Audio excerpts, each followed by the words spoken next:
somber mood around the Kelly household this morning. And the wife was all quiet. The wife's never quiet.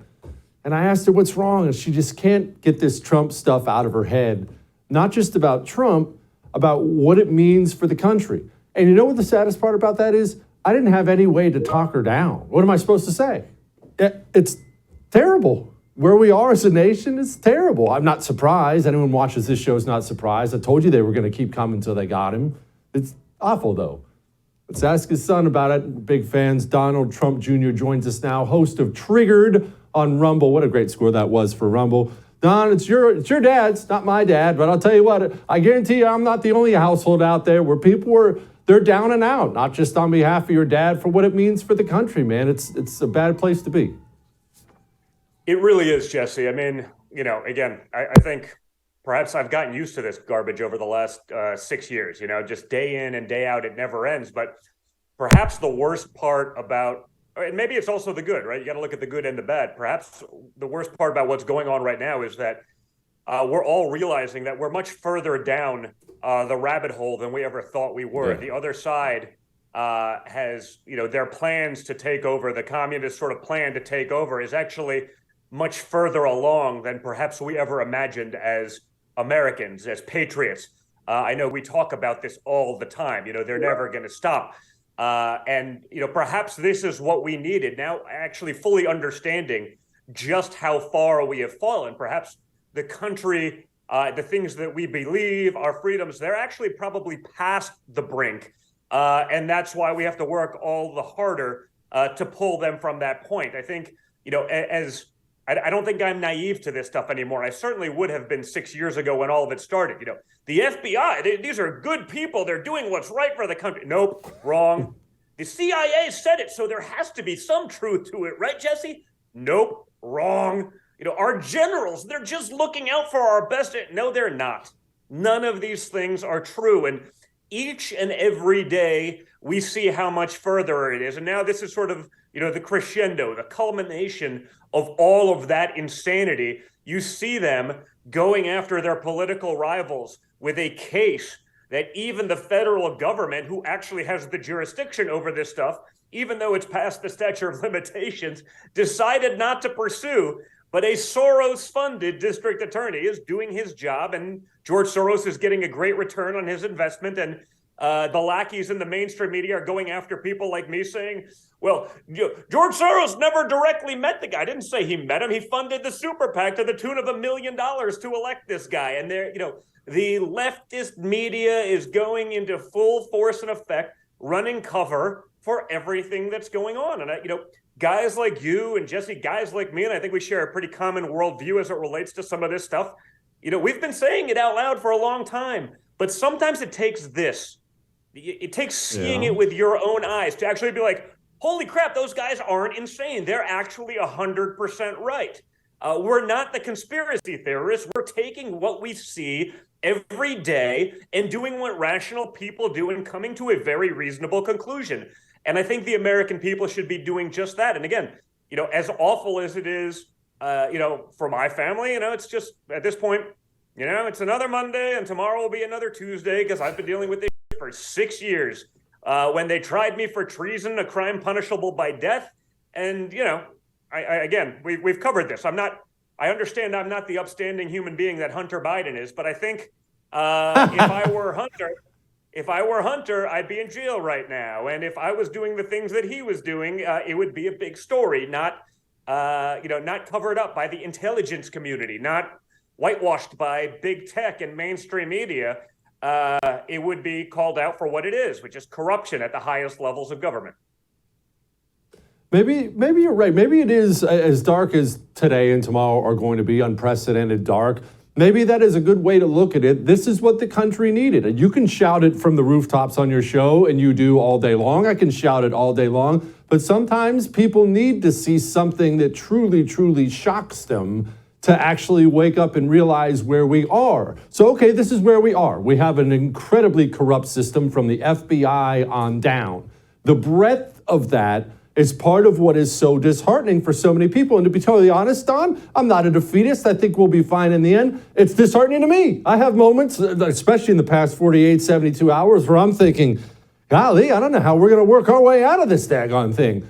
So where do we begin, Don? Where do we begin working our way out of it? I don't want to live in a country like this. You don't. Nobody does. What's step one? Not step 100. Where do we begin? First of all, I think we all have to become unafraid. I think the number one thing that the other side has done is boxed anyone with a rational opinion into a corner. You know, if you don't believe every single thing of the ever-changing whims of the trans movement, then you can't be a part of polite society. You must agree with everything that they say. And if you don't, you're out. Now, they can change their mind every 2 seconds, and they get to set that. You know, they're not, as far as the power of society, it feels like they're much more powerful than any group in this country, even if they only make it up a tiny, tiny, tiny fraction of this country. And yet the world would have you believe that, you know, they are going through a genocide. I'm not aware of one. We saw this week, though, when, you know, a trans sociopath, after being jacked up with drugs and hormones for years and being fed a load of crap from their teachers from day one, and parents probably not allowed to partake in the journey because, you know, God forbid a parent actually had some say in what their children are indoctrinated with, can shoot up a group of Christians. It's not called a hate crime. It's not called anything. And then the country music television can do a whole thing about the trans genocide and awareness. And Bud Light can, I mean, you know, Bud Light has its own problems, but, you know, they can then recognize Dylan Mulvaney as, you know, that's their new spokesperson. I mean, man, it's almost hard. The jokes write themselves, but we're living in that reality, and that's what's going on day in and day out. It's just another example of that. So we have to become unafraid. If we band together, they can't cancel us all. But we saw they could take out the most powerful guy in the world, you know, and cancel him at any given time. But when people wake up and realize what's going on, and hopefully this is one of those instances where, you know, you get the proverbial kick in the groin and you have to get in the game. I hope that's what happens right now. And then, you know, the reality of this is election interference. They're trying to do that. If it was the other way around, they'd be screaming to the high heavens. They won't do that. But I think they're frankly concerned about what Trump does if he gets back in there. Now that he knows, you know, coming in as an outsider wasn't the easiest thing in the world. You, again, assume, and I was guilty of this myself, even when they were going after me, you assume, oh, well, these people, there must be something to it. There isn't. But now, you know, Donald Trump, as a lame duck, frankly, is far more dangerous to them than anything imaginable. And I think you got to go in there. You got to implement Schedule F. You got to get rid of the bureaucrats. You got to burn it down and start from scratch. And I think unless you do that, you know, some of that hope that we still have, that's probably gone. Don, I don't want to be too over the top, but I've said this several times publicly before, so I can say it obviously to you. I view your dad as being the first of the system disruptors. We have a very corrupt system. The system did not want what it considers to be a virus like your dad to stop that corruption. So they come after him. Historically, the Roman Republic, all these things, system disruptors pop up, and then the system smashes them, and another one pops up, and another one smashes them. But speaking to you as a son instead of a commentator, I've worried publicly about your father's safety, and I still do to this day. You just mentioned what he would mean as a lame duck president. I got to be honest with you, Don, as evil and corrupt as this system is, I don't know that they'd let him live to see that day. I really don't. Well, listen, I don't, you know, I would hope not, but yeah, like, does anything surprise you, right? Again, I would have thought that Anthony Fauci would function in the best interest of the people of the country in the midst of a pandemic. Like, of course they're doing it nobly and honorably and not covering up their nonsense. Like, of course, there's literally hundreds of millions of people and billions of people around the world. Again, you know, it's easy to sort of look, you know, at the time and be like, what? But you look back, be like, wait a second. No, there's actually no pretense of them functioning nobly. There, you must dispel those notions, and that's really hard to do, Jesse, as an American, someone who brought up wanting to believe these things. That's brutal, actually, and yet, I think you know that now. I don't think that there's anything that's off the table for them. And they've proven that over the last 6 years. There's literally nothing they wouldn't do to preserve their power, to enrich themselves for the future, to do so under the guise of, protecting America. We see that every day with Ukraine. We certainly saw it during the pandemic. We saw it with the vaccine.